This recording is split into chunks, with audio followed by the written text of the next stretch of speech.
ကဲတွေ့ရတာဝမ်းသာပါတယ်ဟုတ်ညီမလေးရဲ့နာမည်နဲ့ပေါ့နော်ညီမလေးပြောမဲ့ topic အကြောင်းအရာကိုတစ်ချက်မိတ်ဆက်ပေးပါအောင်ပေါ့နော် ဟုတ်ကဲ့ပါဟုတ်တွေ့ရတာမှန်ပါရှင်ဟုတ်ပထမဆုံးအနေနဲ့ပေါ့နော်ညီမနာမည်ကကြတော့နှင်းအင်ဒရာခိုင်ပါလောလောဆယ်တော့ဒီ waste management နဲ့ပတ်သက်တဲ့ company တစ်ခုမှာ project assistant အနေနဲ့လုပ်နေရဖြစ်ပါတယ်ဟုတ်ကဲ့ပါအခုဒီ topic မှာဆိုလို့ရှိရင်လည်းပေါ့နော်လက်ရှိမြန်မာပြည်ရဲ့ waste management sector ပါပေါ့နော်ဘာတွေလိုအပ်နေလဲဘယ်လိုတွေဖြစ်နေလဲပေါ့နော်ဘယ်လိုတွေပြုပြင်ပြောင်းလဲလဲလက်ရှိမြန်မာနိုင်ငံရဲ့အခြေအနေအချိန်ခါနဲ့ပေါ့နော်လေးတွေတော့မပြင်းတဲ့တစ်ချက်ဆွေးနွေးတော့မှာဖြစ်ပါတယ်လို့ခဲ့ပါဟုတ်ကဲ့အဲ့ဆိုရင်ကျမတို့မိခွန်းလေးစလိုက်တော့မယ်ပေါ့နော်အဲ့ဆိုရင်ပထမဆုံးမိခွန်းအနေနဲ့ကကြတော့ဒီအမိုက်ပြဿနာကဘယ်ချိန်ကနေစပြီးတော့ဆိုးလာခဲ့ရလဲပေါ့နော်ပထမဆုံးအနေနဲ့ပေါ့နော်ကျမရဲ့ထင်မြင်စချက်အရာဆိုလို့ရှိရင်တော့ဒီတကယ်ဘာလုံးဆိုင်ရာနဲ့ပေါ့အင်္ဂလိပ်ရှင်ပြောရဆိုရင်အမိုက်ပြဿနာကဒီစစ်မှုတော်လှန်ရေးပြီးစစ်မှုတော်လှန်ရေးစတဲ့အချိန်ပေါ့နော်ဒီ18ရာစုအလယ်လောက်မှာတော့စပြီးတော့ဆိုးလာတယ်လို့ထင်တယ်အဓိကကျတော့ဒီမှာ mass production သွားတာကိုသူတွေကအများကြီးထုတ်ယူသုံးစွဲကြတယ်ပြီးတော့ဒီမှာပဲထုတ်ယူသုံးစွဲတဲ့အမိုက်တွေကပို့ပြီးတော့များလာတယ်ပေါ့နော်ဒီတော့ကဆိုလို့ရှိရင်လည်းဒါမဲ့အဲ့ဒီတုန်းကအဲ့လောက်အောက်ထိမဆိုးသေးဘဲနဲ့ဘယ်ချိန်မှာအဓိကပို့ပြီးဆိုးလာမလဲဆိုလူကြီးကပို့ပြီးတော့ဖောင်းပွားလာတဲ့အချိန်ပြီးတော့ဒီဒုတိယကမ္ဘာစစ်အပြီးပေါ့နော်အဲ့ဒီအချိန်မှာ plastic ကလည်းစပြီးတော့တင်ကျသုံးလာတဲ့အချိန်မှာဆိုလို့ရှိရင်တော့ပိုဆိုးလာတယ်လို့ထင်တယ်အဲ့ဒီမှာဆိုလို့ရှိရင်တစ်ခါသုံး plastic တွေကိုပဲလူတွေဦးစားပေးတော့သုံးလာကြတဲ့အခါမှာဒီအမိုက်ပြဿနာကမ္ဘာနဲ့ဝန်မှာပို့ပြီးတော့ဆိုးလာတယ်ဒီ2016ကဒီပေါ့နော် World Bank ကထုတ်တဲ့ data တွေအရဆိုလို့ရှိရင်တရက်ကိုပေါ့နော်တကမ္ဘာလုံးအနေနဲ့ဆိုလို့ရှိရင်တန်ပေါင်း2000ပေါ့နော်တန်2000တော့မဟုတ်တန်ပေါင်း2000လောက်ကိုနေတိုင်းထွက်တယ်လို့တော့ဒီ2016ဒီတိုင်းအရတော့သိရပါတယ်အခု2025ဆိုတော့ဒီချက်အများကြီးဆိုးရနေပြီပေါ့နော်ဟုတ်ကဲ့ပါဟုတ်ကဲ့အဲ့ဒါဆိုရင်ပေါ့နော်ဒီအခုဆိုရင်ခုနပြောသလိုအမိုက်ပြဿနာတွေကလည်းတဖြည်းဖြည်းနဲ့ဆိုးရွားလာခဲ့ရပေါ့နော်အဲ့အတွက်ကြောင့်မလို့ဒီစွန့်ပစ်ပစ္စည်းအမိုက်တွေကနေဒီကဘာကြီးပေါ်မှာရောဘယ်လိုမျိုး impact တက်ရောက်မှုတွေထိခိုက်မှုတွေရှိလာနိုင်လဲပေါ့နော်အမိုက်ဆိုလို့ရှိရင်တော့လူတွေကတော့လွယ်လွယ်နဲ့ပဲသုံးလိုက်တယ်ပစ်လိုက်တယ်ဒီတိုင်းပဲအထူးသဖြင့်ဒီဖွံ့ဖြိုးဆဲနိုင်ငံဖြစ်တဲ့မြန်မာနိုင်ငံလုံးနေဆိုပို့ဆိုးတယ်အဲ့လောက်ထိဆိုးကျိုးတက်ရောက်မှမသိကြဘူးလीနော်အဲ့လိုမျိုးဖြစ်နေဆိုတော့အဓိကကြတော့ဖွံ့ဖြိုးဆဲနိုင်ငံတွေရဲ့အဓိကပြဿနာကကြတော့အမိုက်ကိုအဆိုနဲ့အချောက်တောင်မှခွဲပြီးတော့မပြစ်နိုင်သေးတာပေါ့နော်အဲ့လိုမျိုးခွဲခြားနိုင်သေးဆိုပြောရမှာဆိုလို့ရှိရင်အဓိကအနည်းဆုံးကတော့အမိုက်ဆိုနဲ့အမိုက်6လေးပေါ့နော် organic waste တွေဆိုလို့ရှိရင်အလွယ်တကူပုတ်တိုးဆွေးမြင့်လဲဆိုတော့ဒါလေးကိုတီးတန့်ခွဲပြီးတော့ပြစ်တင်တယ်ဒါပေမဲ့လက်ရှိချိန်မှာကျတော့နှစ်ခုကိုပေါင်းပြီးတော့အလွယ်တကူပုတ်တိုးဆွေးမြင့်လဲတဲ့ဒီ food waste တွေနဲ့တခြား plastic တို့ကန်ဘူးစီတုတ်ဘူးတွေပေါ့နော်အဲ့လိုမျိုးတွေပေါင်းပြီးပြစ်တဲ့အခါမှာဘယ်လိုဖြစ်သွားလဲဆိုတော့အဓိက organic waste တွေကကြတော့ဒီ microbes က oxygen ရလို့ရှိရင်မြန်မြန်ပြိုကွက်ပစ္စည်းလဲလေဒါပေမဲ့ခုနကပြောသလိုနှစ်ခုကိုခွဲခြားပဲနဲ့သွားပစ်တယ်အမိုက်တွေကတော့ landfill မှာပဲသွားပြီးပုံတာ哦တနေ့ထပ်ပုံနေဆိုတဲ့အခါမှာအမိုက်တွေပိပြီးတော့အောက်ဆုံးအလွှာအမိုက်တွေကကျတော့အောက်ဆီဂျင်မရတော့ဘူးပေါ့နော်အောက်ဆီဂျင်မရတဲ့အခါမှာဆိုရင်မီသိန်းတန်းကိုထွက်တယ်ဒီထွက်တဲ့မီသိန်းဆိုလို့ရှိရင်လည်းကဘာကြီးပူနွေးမှုဖြစ်စေတဲ့ဒီဖန်လုံအာနိသင်တန်းကိုတစ်ခုဖြစ်တယ်ပေါ့နော်အဲ့ပြီးတော့ तू ကလည်းမီးလောင်ခြင်းအပြင်အကြောင်းအရန်ပူတဲ့အချိန်မှာဆိုလို့ရှိရင်အမိုက်ပေါ်မီးလောင်တာမျိုးတွေအထိကိုဖြစ်တယ်ပေါ့နော်အဲ့တော့အမိုက်ရဲ့ပြဿနာကဘယ်လောက်ထိဆိုးကျိုးရှိလဲဆိုခွဲပြောမယ်ဆိုရင်တော့ urban waste နဲ့ဒီကြိလက်ကထွက်တဲ့ waste နဲ့မျိုးတော့ခွဲပြောရင်တော့ကောင်းမှထင်တယ် urban waste ကတော့ခုနကပြောသွားတဲ့အဓိကကျတော့အမိုက်ကိုစနစ်ကြခွဲခြားမပြစ်ရနေပြီးတော့မှပေါ့နော်မီသိန်း landfill မှာသွားပြီးတော့မီသိန်းတန်ကိုဒီပုံလာပြီးတော့မှမီးလောင်မှုဖြစ်စေတယ်အဓိကကတော့ကြိလက်ဒေတာထွက်တဲ့အမိုက်တွေကကြတော့ဘယ်လိုဖြစ်လဲဆိုတော့ဒီမှာကကျတော့စိုက်ပျိုးမှုတွေအဓိကအားထားတာကိုစိုက်ပျိုးမှုတွေထွက်တဲ့အမိုက်တွေကတော့ပုံများတယ်။ဥပမာဆိုလို့ရှိရင်ရိတ်သိမ်းပြီးတဲ့အချိန်မှာဆိုလို့ရှိရင်ရိုးပြက်တွေကျန်တယ်လေရိုးပြက်တွေတကယ်တမ်းကိုကောင်းကောင်းသုံးချမယ်ဆိုတော့မြေဆွေးလုပ်တဲ့နေရာတွေမှာတော့ကောင်းကောင်းသုံးလို့ရတယ်ဒီမှာကျတော့မြေရှုပ်ဖြစ်လိုက်ကြတာအများအဲဆိုလည်းလေထုကိုသွားပြီးညဉ့်ညမ်းမှုဖြစ်စီပြန်ရောနောက်တစ်ခုကကျတော့ဒီမွေးမြူရေးမှာဆိုလို့ရှိရင်လည်းအဓိကတရိတ်ဆန်အစာထုတ်လုပ်တဲ့နေရာမှာဆိုလည်းအမိုက်တွေအများကြီးကျန်တယ်ပြီးတော့ဒီတရိတ်ဆန်နေပြီးတော့ပြန်စွတ်ပစ်လိုက်တဲ့အညစ်အကြေးတွေပေါ့နော်အဲ့ဒီကနေဆိုလို့ရှိရင်လည်းမီသိန်းထွက်တယ်ဒါဆိုလို့ရှိရင်သဘောပတ်ဝန်းကျင်ကိုအများကြီးပေါ့နော် impact ဖြစ်စေတယ်ကဘာမြေကြီးဆိုးကျိုးဖြစ်စေတယ်ပေါ့နော်ဒါကကြတော့အမိုက်ကနေပြီးတော့ကဘာကြီးဆိုးကျိုးဖြစ်စေတဲ့ဒီဘူးကအကြောင်းအရာလေးတွေဖြစ်ပါတယ်ဟုတ်အဲ့ဆိုရင်ခုနဆွေးနွေးသွားတယ်ပေါ့နော်မြို့ပြထွက်တဲ့အမိုက်တွေအထူးသဖြင့်ဒီရန်ကုန်ကထွက်တဲ့အမိုက်ပြဿနာရောဘယ်လောက်ဆိုးလဲပေါ့နော်လက်ရှိမှာရောဒီရန်ကုန်မှာအမိုက်ပြဿနာကိုဘယ်လိုမျိုးနည်းလမ်းအနေနဲ့ဖြေရှင်းနေလဲပေါ့နော်အဲ့ဒါလေးလည်းတစ်ချက်ပြောပြပေးဟုတ်ပါဦး ဟုတ်မြို့ပြထွက်တဲ့အမိုက်ဆိုရင်တော့ရန်ကုန်ကတော့အဆိုးဆုံးပဲလို့တော့ပြောရမှာပေါ့နော်ဟုတ်တယ်ရန်ကုန်ကလူဦးရေလည်းထူထပ်တယ်ဆိုတော့မြို့နေလူဦးရေကို9တန်းကျော်လောက်ရှိရဆိုတော့လေအမိုက်ထွက်ရှင်းမှုကလည်းအများကြီးပဲ2015 2016လောက်ကဆိုလို့ရှိရင်တော့ data တွေအရတော့တနေ့ကိုတန်း2000ကျော်ပေါ့နော်ဒါပေမဲ့နောက်ဆုံးဖတ်လိုက်ရတာတော့ဆက်ရှိရှာထုတ်ထားတဲ့အချက်လက်တွေအရဆိုတော့တနေ့ကိုတန်း4000ကျော်လောက်ဖတ်တယ်ပေါ့နော်နောက်ဆုံးမှမန္တလေးကတော့တန်ပေါင်းပေါ့နော်1200နီးပါးလောက်ထွက်တယ်ဆိုတော့အရှိမဆွေးနွေးခဲ့တဲ့လိုမျိုးပဲပေါ့နော်အဓိကကြတော့ဘယ်လိုပြောမလဲအမိုက်ကိုအဆိုနဲ့အချောက်ပေါ့နော်ပုတ်တိုးဆွေးနွေးလိုက်တဲ့အမိုက်နဲ့အလွယ်တကူမဆွေးနွေးလိုက်တဲ့အမိုက်ကိုတော့မှခွဲခြားပစ်ဖို့ knowledge မရှိတာရဲ့ system ကြီးမရှိနေတာရဲ့ကတော်တော်ဆိုးပါတယ်ရန်ကုန်မှာအဲ့တော့အမိုက်တွေအကုန်လုံးကအမိုက်ကိုဘယ်လိုနောက်ဆုံး landfill ပေါ့နော်မြန်မာလူဆိုရင်တော့ဟင်းလင်းပွင့်အမိုက်ပုံတော့ခေါ်မှာပေါ့အဲ့ဒီမှာပဲသွားပြီးတော့စုပြုံကြတယ်သွားပြီးတော့စုပြုံကြတဲ့အခါမှာဆိုလို့ရှိရင်လည်းခုနကပြောသလိုပဲဒီအမိုက်တွေကတော်ရုံနဲ့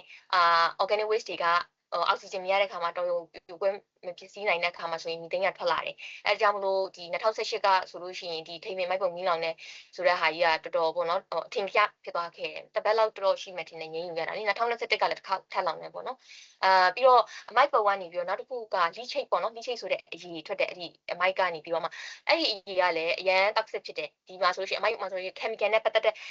စွပ်ပစ္စည်းတွေလည်းပါမယ်အမျိုးစုံပါတယ်ဆိုတော့လေတခြားခွဲခြားစွပ်ပစ်တဲ့စနစ်မရှိဘူးဆိုတော့အဲ့ဒီကနေမှဆက်ဓာတုစိတ်သင့်တဲ့အရေးတွေကဒီမြောက်ယူလည်းသွားပြီးထိခိုက်စေနိုင်တယ်အဆိုးဆုံးကတော့ဒီပေါ့နော်ဓာတုစိတ်သင့်တဲ့အရေးကိုကိုဆောင်မျိုးသမီးတွေဖြစ်ဖြစ်တောင်းနေရဆိုလို့ရှိရင်ကလေးကပေါ့နော်မွေးလာရင်အခေါက်ကွဲဒီနှကန်းကွဲတွေမွေးတက်တယ်ပေါ့နော်ဒါကတော့လူတွေကိုသွားပြီးတော့ impact ဖြစ်တဲ့ဟာမျိုးပါဟုတ်အဲ့တော့ရန်ကုန်ရဲ့လောလောဆယ်ပြဿနာပေါ့နော်ဟုတ်ဟုတ်ကဲ့အဲ့ဒီဆိုပေါ့နော်နောက်ထပ်မေးခွန်းတစ်ခုကကြတော့အဲ့လိုဒီစွန့်ပြေးအမိုက်စီမံခန့်ခွဲမှုနဲ့ပတ်သက်ပြီးတော့လက်ရှိမြန်မာနိုင်ငံမှာရှိနေတဲ့အဖွဲ့အစည်းတွေနဲ့သူတို့ရဲ့လှုပ်ရှားမှုတွေလေးကိုလည်းပေါ့နော်တစ်ချက်ပြောပြပေးပါဦးပေါ့နော်ကိုယ်တိုင်လည်းဒီ waste management နဲ့ပတ်သက်ပြီးတော့ဒီ project တွေလုပ်နေလို့ဆိုတော့လေဟုတ်ကဲ့ဟုတ်ကဲ့ပါဟုတ်ကဲ့ဟုတ်လောလောဆယ်တော့အဖွဲ့အစည်းတွေပေါ့နော်ခုကာလမှာဆိုရင်ရှေ့တန်းနေပဲလုပ်နေတဲ့အဖွဲ့အစည်းတွေဆိုလို့ရှိရင်တန်မြန်မာတို့ရှိမယ်ပြီး prepare plastic plus ပေါ့နော်ဒါကကြတော့ foreign funded organization တွေဖြစ်တယ်နောက်တစ်ခုကကြတော့ company private company တွေနဲ့ဆိုလို့ရှိရင်တော့ recycle မြန်မာတို့လို Bokashi မြန်မာတို့ရှိမယ် Bokashi ကကြတော့ဒီ organic waste နဲ့ပတ်သက်ပြီးရေးဆွဲပြန်လုပ်တဲ့ဟာမျိုးပေါ့နော်နောက်ပြီးတော့အသေးစားစီးပွားရေးလုပ်ငန်းပေါ့နော်စွန်းတီထွင်လုပ်ငန်းတွေထဲမှာဆိုလို့ရှိရင်အမိုက်ကနေပြန်ပြီးတော့မှလုပ်ထားဆိုလို့ရှိရင်တော့ချူချူတို့လိုမျိုး handmade by တိတ်တို့ဆိုလို့ရှိရင်လည်းအုံခွန်ကြီးပြန်ပြီးတော့မှအဲ့လိုလေလည်ဆွဲလေးတွေအလားဖန်ပြီးထားတဲ့ accessory လေးတွေထုတ်တယ်ပေါ့နောက်ပြီးတော့ Purple တို့လိုမျိုးတော့ရှိပါတယ်သူတို့ရဲ့လှုပ်ရှားမှုလေးတွေကအခုချိန်မှာအမှန်တိုင်းပြောရမှာဆိုလို့ရှိရင်တော့လေမြန်မာပြည်လက်ရှိအနေထားအရကကြတော့ public ကိုသွားတဲ့ activity တွေတော့နေတာပေါ့နော် public သွားတဲ့ activities နဲ့လုပ်တဲ့ activities တွေကလည်းအမှန်တမ်းပြောရရင်ဒီ World Environmental Day တို့ပြီးတော့ Climate Action Week တို့ဆိုလို့ရှိရင်တော့လောက်ကြရရှိမယ်လဲကိုသည်ပြီးရင် American Center စသဖြင့်ပေါ့နော်တာမန်ဘယ်လိုပြောမလဲအခြေခံလူတန်းစားအနေနဲ့တော့လက်လန်းမီဖို့ခက်တာပေါ့ဘယ်လိုပြောမလဲပိတ်ပင်ထားမျိုးမလာရဘူးလို့ပိတ်ပင်ထားမျိုးတော့မဟုတ်ဘူးပဲ public ကို open လုပ်ထားဆိုပေမဲ့လည်းတာမန်လူတွေနဲ့ကြောက်ဒီလူနေရာမျိုးလာလို့ရတာမသိဘူးလေ American Center ပို့ဆိုတဲ့ security ကလည်းအပြည့်နဲ့ဆိုတော့လေအဲ့တော့တကယ်လို့ဒီပွဲတွေကိုမှာလာပြီးတော့ပါဝင်တဲ့သူတွေဆိုလို့ရှိရင်လည်းဒီလူတွေပဲများတယ်ပေါ့နော်ဆိုတော့ဒီ circle ကြီးကနေကြော်ပြီးတော့လုံနိုင်တော့ကောင်းတယ်ဒါပေမဲ့ခေတ်ကာလအခြေအနေမျိုးမှာဒီလောက်ထိလုံနိုင်တယ်ဆိုတာဆိုရွေးတစ်ခုလို့ပြောရမယ်အဲ့ဒီ Pablo တို့ဆိုလို့ရှိရင်လည်းဒီတို့အိမ်ရဲ့ City Shaper program ကြီးတော့မှထွက်လာတဲ့ organization လေးဖြစ်တယ်ဆိုတော့လေဒီဘယ်လိုပြောမလဲဒီအကြက်တဲကြားထဲမှာပဲဒီလို organization လေးတွေအဖွဲ့အစည်းလေးတွေပေါ်ပေါက်လာတာပဲပေါ့နော်အရွေးကောင်းတစ်ခုဆိုတော့လို့ပဲသတ်မှတ်ရပါမယ်ဟုတ်ကဲ့ပါရှင်ဟုတ်ကဲ့ရှင်အဲ့ကတော့ဒီမြန်မာနိုင်ငံနဲ့ပတ်သက်တာပေါ့နော်နောက်တစ်ခုကကြတော့ဒီအရှေ့တောင်အာရှနိုင်ငံတွေမှာရောဒီ waste management နဲ့ပတ်သက်ပြီးတော့သူတို့တွေဘယ်လိုကင်တွဲနေရလေးလဲတစ်ချက်ပြောပြပေးပါဦးဟုတ်ကဲ့ဟုတ်ကဲ့အရှိတောင်အာရှမှာကျတော့မြန်မာပြည်ထက်တော့အများကြီးရှိရောက်တာပေါ့။ နိုင်ငံအများကြီးတော့မဆိုလို့ပါဘူး။စင်ကာပူတို့လိုမျိုးဆိုရင်တော့အများကြီးရှိရောက်တယ်။ဒါပေမဲ့ဘယ်လိုပြောမလဲအရမ်းအားငယ်စရာတော့မရှိဘူး။အင်ဒိုနီးရှားတို့ဘာလို့ဆိုလဲသူတို့လည်း population အရမ်း dense ဖြစ်တယ်လေဆိုတော့တိတ်မကင်တွယ်နိုင်သေးဘူးဆိုတော့တိတ်ပြီးတော့စိတ်ဓာတ်ကျစရာတော့မရှိဘူးပေါ့နော်။အဲ့တော့အားကြရစရာကြတော့လောလောဆယ်ကြတော့စင်ကာပူပဲပြောမယ်ဆိုလို့ရှိရင်စင်ကာပူနိုင်ငံကကြတော့လောလောဆယ် waste to energy plant ရှိတယ်ဆိုတော့လေသူတို့အဲ့ဒီအမိုက်ကနေပြီးတော့လျှက်စစ်ထုတ်တဲ့စေုံသူတို့နိုင်ငံမှာ၄ခုလောက်ရှိတယ်ဒီ၄ခုကနေလည်းပတ်နေတယ်စင်ကာပူကလည်းလူကြီးကထပ်ပြီးတော့များပြားတာနဲ့အများကတော့သူတို့လည်းအမိုက်တွေအများကြီးထွက်တယ်တနေ့ကို တန်8000ကျော်လောက်ထွက်တယ်ပေါ့နော်တန်8000ကျော်လောက်ဆိုသူတို့နိုင်ငံတသေးလေးဆိုတော့အမိုက်ပြဖို့နေရာလည်းမရှိဘူးအဲ့တော့နောက်ဆုံးတော့သူတို့အမိုက်ကနေလက်စစ်ထုတ်တဲ့ဟာပေါ့နော် solution တစ်ခုအနေနဲ့တော့လောလောဆယ်ဖြေရှင်းနေတယ်အဲ့ဒီပေါ့နော်တနေ့ကိုဆိုလို့ရှိရင်သူတို့အမိုက်တန်8000ကျော်ထွက်တဲ့အထက်မှာ55%ကောင်းကောင်း recycle လုပ်နိုင်တယ်အဲ့တော့45%ပဲကျန်တော့တယ်အဲ့တော့45%မှာ42% ကပဲဒီ incinerator ပို့ရပေါ့နော်ဒီမီးရှို့တဲ့စက်ရုံပို့တယ်ကျန်တဲ့3%ကကြတော့ recycle လည်းလုပ်လို့မရဘူးမီးရှို့ဖြစ်စီလို့လည်းမရတဲ့အမိုက်မျိုးစားမျိုးပဲသူတို့ landfill သွားပို့ရပေါ့နော်အဲ့ဆိုတော့ကျန်တဲ့42%သူတို့နေတိုင်းမီးရှို့တယ်ဒီကနေပြီးတော့မှသူတို့ကပေါ့နော်တနာရီကို300 မဂါဝက်လောက်ကိုပြန်ပြီးတော့လက်စစ်ထုတ်နိုင်တယ်တနေ့လုံးဆို24 hour လက်ပတ်နေရပေါ့နော်အဲ့တော့တနေ့လုံးဆိုလို့ရှိရင်သူတို့ကလက်စစ်မီးကို8000ကျော်လောက်ကိုပေါ့နော်ပြီးနိုင်တယ်ဒါကကြသူတို့နိုင်ငံရဲ့လက်စစ်လိုအပ်ချက်10%ကနေ12%လောက်တော့ပြီးနိုင်တယ်ဆိုတော့ပြောထားပါတော့မြန်မာပြည်မှာလည်းပေါ့နော်တကယ်တော့အဲ့ဒီလက်စစ်အမိုက်ကနေလက်စစ်ထုတ်တဲ့စက်ရုံရှိတယ်လော်ကားဘက်မှာပေါ့နော်ဒါမဲ့အများကြီးတော့မလဲပတ်နိုင်သေးဘူးတနေ့ဟိုမှာတန်80လောက်ပဲလဲပတ်နိုင်တယ်ပေါ့နော်ဒါဆိုတော့အများကြီးတော့ကွာတာပေါ့တန်80ဟိုမှာတရက်လုံးကို80ကီလိုဝက်လောက်ပဲထုတ်ပေးနိုင်သေးရပေါ့နော်လောလောဆယ်တော့80ကီလိုဝက်ဆိုတော့ဒီတော့ကအနီးနားမှာရှိတဲ့အစိုးရယုံတွေတော့သူတို့ဒီလက်စမီပြန်ပြီးတော့ပြီးတယ်ပေါ့နော်အဲမျိုးတွေတော့ဒါမြန်မာပြည်မှာတော့လောလောဆယ်လုပ်နေတဲ့တခြားဒီချက်ချင်းနဲ့ပတ်သက်တဲ့ဟာပေါ့အမိုက်ကန်လက်စစ်ထုတ်တဲ့စေရုံမှာဒါကတော့စင်ကာပူကနေသူတို့လုပ်နေတဲ့အမိုက်ကိုဖြည့်ရှင်းတဲ့နီးပေါ့နော်အဲ့တော့တခုကောင်းသွားတာကြတော့အမိုက်ကိုမီးရှို့လိုက်တာကြတော့တကယ်တမ်းတော့ zero waste ထိသွားတင်တယ်ပေါ့နော် solution ကောင်းတစ်ခုတော့မဟုတ်ဘူးအမိုက်ရဲ့ volume ကရော့သွားတဲ့ထိပဲရှိမှာပြီးတော့ဘယ်လိုပြောမလဲ energy ထုတ်နိုင်တယ်ဆိုတော့ဘာပဲပြောเนาะသူတို့ရဲ့တခြားresource တစ်ခုတော့မှာတော့ရော့သွားတယ်ပေါ့နော် percentage တစ်ခုအနေနဲ့ဒါပေမဲ့တကယ် solution ကတော့zero waste ထိကိုတော့သွားတင်တယ်ပေါ့နော်ဒါပေမဲ့လည်းအားလုံးတော့ကြိုးစားနေတဲ့အခြေအနေပဲဖြစ်တယ်ဆိုတော့နောက်တစ်ခုပေါ့နော်ဒီ ASEAN ထဲမှာပဲအားကြစရာတစ်ခုကကြတော့ organic waste တွေအတွက်ပေါ့နော်ဒီ solution one of the solution ပေါ့အဲဒီတစ်ခုကကြတော့ Vietnam က Antubel ဆိုတဲ့အဲဒီ company တစ်ခုပေါ့ဒါလည်း Singapore based ပဲသူကကြတော့ဘာထုတ်လဲဆိုတော့တရိတ်ဆန်အစာနဲ့ဒီ fertilizer ထုတ်တယ်တရိတ်ဆန်အစာကလည်းဘယ်ကထုတ်လဲဆိုတော့ဒီ BSF လို့ခေါ်တဲ့ black soldier fly ပေါ့နော်ရင်မဲကောင်ကနေထုတ်တယ်ရင်မဲကောင်ကစာမန်ရင်ကောင်လေးနဲ့မတူအိမ်မှာလေညီမတို့မြင်နေတဲ့ရင်ကောင်လေးဒါသေးသေးလေးသူကကြတော့တက်လက်မလောက်ရှိတယ်သူရဲ့ size ကမဲမဲချွန်လေးပေါ့နော်သူကအဲ့ရင်မဲကလေတကယ်တမ်းတော့တော်တော်ချစ်ဖို့ကောင်းတဲ့အကောင်လို့ပြောမယ်လား incest တွေထဲမှာလေဒီသူ့ရဲ့ cycle ပေါ့နော် life cycle 45ရက်လောက်အတွင်းမှာလေလူတွေပေါ်ရောဒီပတ်ဝန်းကျင်ပေါ့နော်တကွာပတ်ဝန်းကျင်ကိုလုံးဝဆိုးကျမပေးတဲ့ incest လေးပေါ့နော်အရင်ချစ်ဖို့ကောင်းပါတယ်သူတို့စပြီးဥကနေပောက်တဲ့အရွယ်ဆိုလို့ရှိရင်เนาะသူတို့အစာစားတယ်ဒီ organic waste တွေပေါ့ရှိသမျှဘယ်လိုပြောရမလဲအစာမှန်သမျှသူတို့စားနိုင်တယ်အသားတွေဖြစ်ဖြစ်ပေါ့နော်လူတွေစွန့်ပစ်လိုက်တဲ့ kitchen waste တွေမှန်သမျှပြီးတော့လေယာကနေထွက်တဲ့ဒီ by product ပစ္စည်းတွေမှန်သမျှသူတို့စားသုံးနိုင်တယ်အဲ့တော့သူတို့အရွယ်တစ်ခုရောက်လာတဲ့အခါပုတ်တုံးလုံးဖြစ်ပြီးတော့မှအရွယ်ရောက်လာတဲ့အခါရင်ကောင်ဖြစ်သွားတဲ့အချိန်မှာဆိုလို့ရှိရင်လည်းပေါ့နော်တာမန်ရင်ကောင်နဲ့မတူတာကြတော့ရင်ကောင်လေးတွေဆိုရင်လူတွေစားရဲ့အစားအစာမှာလိုက်နားနိုင်တယ်လေသူကကြတော့ရင်ကောင်ဖြစ်သွားအစာမစားတော့ရေပဲတောက်တော့တာပေါ့နော်အဲဆိုတော့လူတွေအတွက်ကျန်းမာရေးလည်းမထိခိုက်ဘူးပေါ့အဲ့တော့ရင်ကြီးလေးတွေကကြတော့မိတ်လိုက်ပြီးတော့သူတို့တည်တယ်ရင်မတွေကတော့ဥဥပြီးတည်တယ်ပေါ့နော်အဲ့တော့မှန်တိုင်းပြောမှဆိုရင်သူတို့ရဲ့ life cycle ထဲမှာလူတွေတဲ့ဆိုးကျိုးလုံးဝမရှိဘူးအရန်တပွားပောင်းခြင်းလဲထောက်ပံ့ဖြစ်တယ်။ဘာဖြစ်လို့ဆိုတော့ animal feed အတွက်သုံးမယ်ဆိုလို့ရှိရင်သားလောင်းကောင်လေးတွေကသူက protein က35ကနေ40ထိရှိရဆိုတော့လေတရိษံစာပဲထုတ်ပြီးတော့တေချာတန့်စင်ပြီးတော့ပဲပေါ့နော်လူတွေအတွက်ပဲဘယ်လိုပြောရမလဲ protein powder ပဲထုတ်အရန်ကောင်းတယ်ပေါ့နော်ပြီးတော့အဲ့ဒီသားလောင်းကောင်လေးပေါ့နော်ရင်မဲသားလောင်းကောင်လေးကနေထွက်တဲ့အနေကြီးတွေသူတို့စားလို့မကုန်တဲ့ကြံတဲ့ဟာလေးဆိုလို့ရှိရင်လည်း fertilizer အနေနဲ့ပေါ့နော်တဘောမျိုးစားအနေနဲ့လည်းပြန်သုံးလို့ရဆိုတော့လေစိုက်ပျိုးမှုတွေတက်ကိုလည်းအရန်ကို effective ဖြစ်တဲ့solution တစ်ခုဖြစ်ပါတယ်အဲ့တော့ဒီ Antobel ဆိုရင်လောလောဆယ်မှာတနစ်ကိုပေါ့နော်ဒီသူတို့နိုင်ငံရဲ့ဒီ food waste ပေါ့နော် food industry ကနေထွက်တဲ့ waste တွေရဲ့ဒီ agriculture စိုက်ပျိုးရေးကနေထွက်တဲ့အမိုက်တွေပေါ့နော်အဲ့ဒီဆိုလို့ရှိရင်တနစ်လုံးကိုတန်2သိန်းနီးပါးပေါ့နော်တန်3,800,000ကျော်လောက်ကိုသူတို့ upcycle ပြန်လုပ်ပေးနိုင်တယ်ဒီ BSF နဲ့လေနောက်ပြီးတော့တနစ်ဆိုရင်တန်900လောက်တော့ရှိမှတင်တယ်ဒါတနစ်ပေါ့နော်သူတို့ကောင်းကောင်းလုပ်ပေးနိုင်တဲ့ဘယ်လိုပြောမလဲဒီ circle လေးတစ်ခု initiative လေးတစ်ခုဖြစ်ပါတယ်လို့ဟုတ်ဒါတော့ ASEAN မှာလောလောဆယ်လုပ်နေတဲ့ဟာလေးပါဟုတ်ဟုတ်ကဲ့အဲ့ဆိုရင်ပေါ့နော်ကျမတို့ဒီရှေ့မှာ waste management ပြဿနာတွေပြီးတော့ဒီမြန်မာရဲ့ဒီအရှေ့တောင်အာရှတွေမှာပေါ့နော်ဘယ်လိုမျိုးကင်တွယ်ဖြေရှင်းနေလဲဆိုတာတွေလည်း ရှိမှာအများကြီး discuss လုပ်ပြီးသွားပြီပေါ့နော်အဲ့ဒီအတွက်ကြောင့်မလို့ဒီနောက်ဆုံး question တစ်ခုအနေနဲ့သိချင်တာတစ်ခုကဒီအခုလိုအခြေအနေမှာပေါ့အခုဆိုရင်ဒီအခု current situation ပေါ့နော်အခုလိုအခြေအနေမှာဆိုရင်ဒီ waste management အတွက်အကောင်းဆုံးဖြည့်ရှင်းချက်ကဘာဖြစ်မလဲပေါ့နော်အခုလိုအခြေအနေမျိုးမှာဆိုတော့အမှန်တမ်းပြောရင်တော့တကယ်ခက်ခဲပေါ့နော်အရင်လိုဟိုဘယ်လိုပြောရမလဲ2015 2020လောက်ကထိတောင်မှ waste management နဲ့ပတ်သက်တဲ့ပေါ့နော်အများကြီးရှိတခုတော့ရောက်ခဲ့ပြီမဲ့ဥမာလူထုစီတီယုံလုံးစုံပွဲတွေပေါ့နော် waste နဲ့ပတ်သက်တဲ့ဟာအမိုက်ကောက်တဲ့ဟာတွေပေါ့နော် activities တွေကြီးလုပ်ခဲ့တယ်အခုလိုအခြေအနေမျိုးမှာကြတော့လေဘယ်လိုပြောရမလဲ system လည်းကောင်းကောင်းမရှိဘူးrules and regulation လည်းတေချာချမှတ်ထားမရှိဘူးနောက်တစ်ခုကထိုင်းလူပြည်နယ်တို့ဆိုပြီး foreign investment ကအရန်ဝင်လာပြီဆိုတော့လေဒီ ESG နဲ့ပတ်သက်ပြီး report လုပ်မယ်ဆိုလုပ်ငန်းရှင်တွေအနေနဲ့လည်းဒါကတော့မဖြစ်မနေပေါ့နော်သူတို့နားလဲလာပြီတွန်းအားတစ်ခုဖြစ်လာတယ်ပေါ့နော်ဒီလုပ်ငန်းရှင်တွေနဲ့စင်လူထုတွေလည်းတွန်းအားတစ်ခုဖြစ်လာဒီမြန်မာပြည်လိုနေထားမျိုးမှာကျတော့လေတူတယောက်ချင်းစီရဲ့ပြောင်းလဲမှုကတော့ပို့ပြီးပြောင်းလဲမှုကပဲအကောင်းဆုံး solution တစ်ခုဖြစ်မယ်ထင်တယ်ခုလိုချင်းနေမျိုးမှာလေ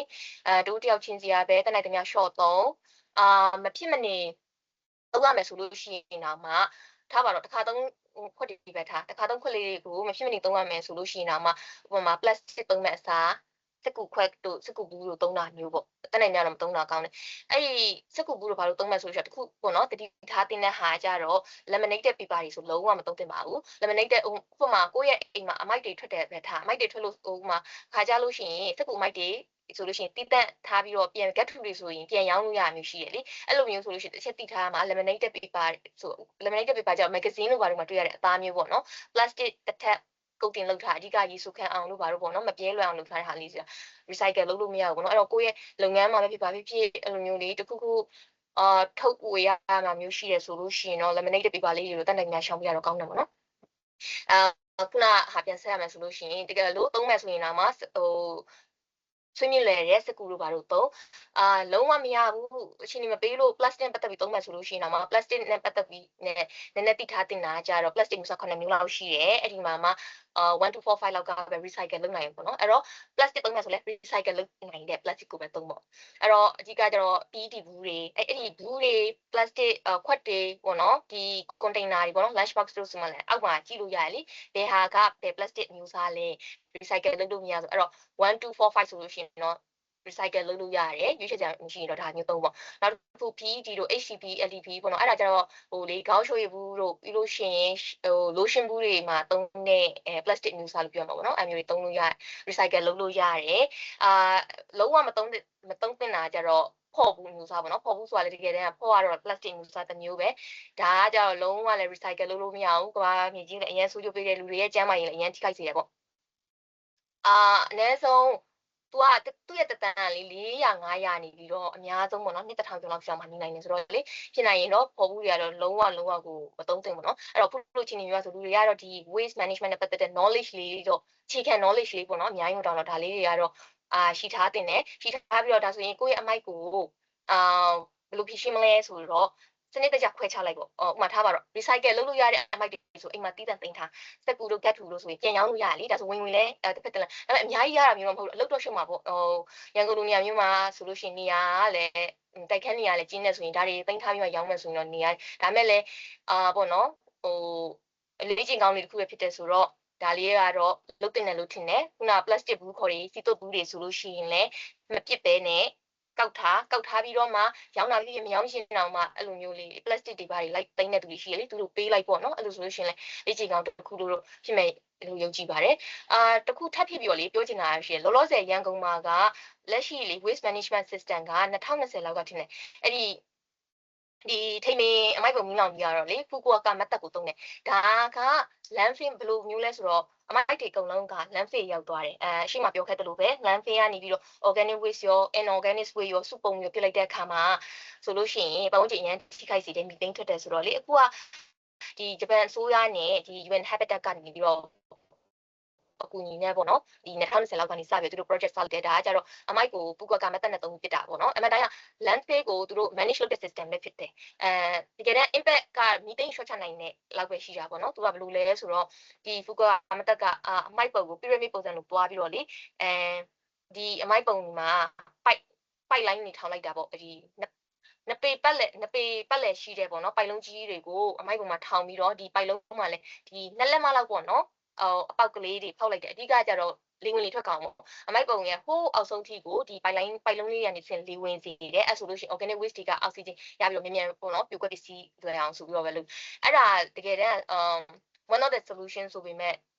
ညီမတို့အခု zero waste ကိုသွားမှာဖြစ်တဲ့အတွက်ကြောင့်တနေ့တည်းများ recycle လုပ်လို့ရတဲ့အမိုက်တွေကိုဖယ်ထုတ်ပြီး recycle လုပ်နိုင်တော့ပိုပြီး impact များတာပေါ့နော်အခုလောလောဆယ်ကျတော့ဒီ project ကတော့ပြီးသွားပြီဆိုလက်ရှိကျင့်သုံးနေတဲ့ထိပ်ပြအမိုက်ပုံမှာပေါ့နော်ဒါလေးတွေကတော့ရှိပါတယ်ဟုတ်ဖြစ်နိုင်တယ်ဆိုရင်တော့တိုက်တွန်းချင်တာကျတော့တူတယောက်ချင်းစီကနေပြီးတော့ပြင်ပြောင်းလဲကြပါအမိုက်တွေကိုဆိုလို့ရှိရင်ဆိုလို့ရှိရင်လည်းခွဲခြားပစ်ပေးပါတက်လိုက်သမျှတော့ short သုံးလုံးဝမသုံးတာတော့အကောင်းဆုံးမဖြစ်မနေသုံးရမယ်ဆိုလို့ရှိရင်တော့မှဘယ်လိုပြောမလဲပုံမှန်ပစ္စည်းလွယ်တဲ့ဟာလေးတွေပဲရွေးသုံးပါအဖြစ်မနေ plastic တွေတော်ရုံနဲ့ပစ္စည်းမလွယ်တဲ့ဟာမျိုးသုံးမယ်ဆိုလို့ရှိရင်လည်းပဲ recycle လုပ်လို့ရတဲ့ဟာမျိုးပဲရွေးပြီးသုံးကြပါလို့အဲ့ဒါလေးပဲပေါ့နော်အကြံပြုချင်ပါတယ်ရှင်ဟုတ်ကဲ့အခုလိုမျိုး waste management waste management နဲ့ပတ်သက်ပြီးတော့ဒီအများကြီးဘုသူတ္တရေးပေးရတဲ့အတွက်လည်းကျေးဇူးတင်ပါတယ်နားထောင်တဲ့လူတွေလည်းဘုသူတ္တရေးအများကြီးရလိမ့်မယ်လို့မျှော်လင့်ပါတယ်ဟုတ်ကဲ့ကျေးဇူးတင်ပါတယ်ဟုတ်ကဲပါရှင်ညီမကလည်းပေါ့နော်ဒီ Seven Podcast အတွက်ကိုမပြေရနေပြီး host လုပ်ပေးတဲ့အတွက်လည်းကျေးဇူးအများကြီးတင်ပါတယ်ရှင်ကဲပါဟုတ်ကဲ့ကျေးဇူးပါဟုတ်